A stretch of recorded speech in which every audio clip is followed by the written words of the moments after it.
தொடர்ந்த சுமைகளின் பாரத்தால் வைகோவின் உடல் நலத்தில் சற்று பாதிப்பு. பிரஷர் தாழாமல் மயக்கம் வருகிறது. சாலையோரம் மரத்தடி நிழலில் சற்று கண்ணயர்ந்து படுக்கிறார்.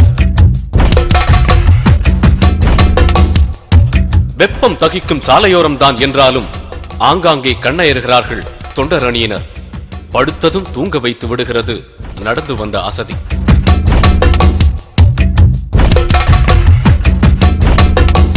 சற்று தூரம் நடக்கிறார். ஆதிவிராயநல்லூரில் மறுபடியும் அசதி. தலை சுற்றல் அதிகமாகி கிணற்றடியில் பசியாறி அங்கேயே படுக்கிறார்.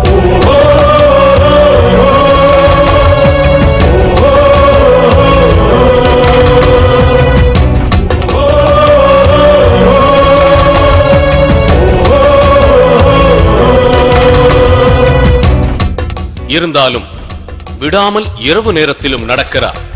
அந்த நேரத்திலும் காத்திருந்து பார்க்கிறார்கள் விவசாயிகள்.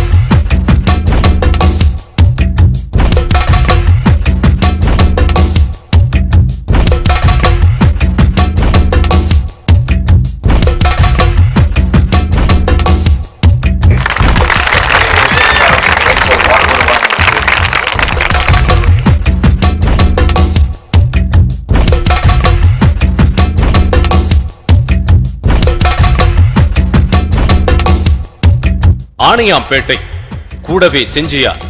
தியாகிகளின் வரவேற்பு. பச்சை வயல் பின்னணியில் விவசாயிகளிடம் கலந்து பேசுகிறார்.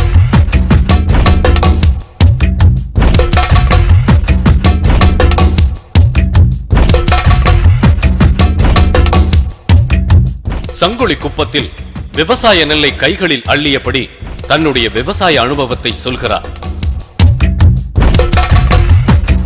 கடலூர் சிப்காட் பகுதி.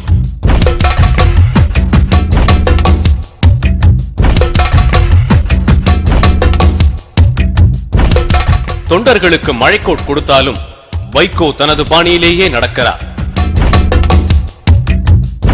தூறலாக துவங்கிய மழை தீவிரமாகிறது.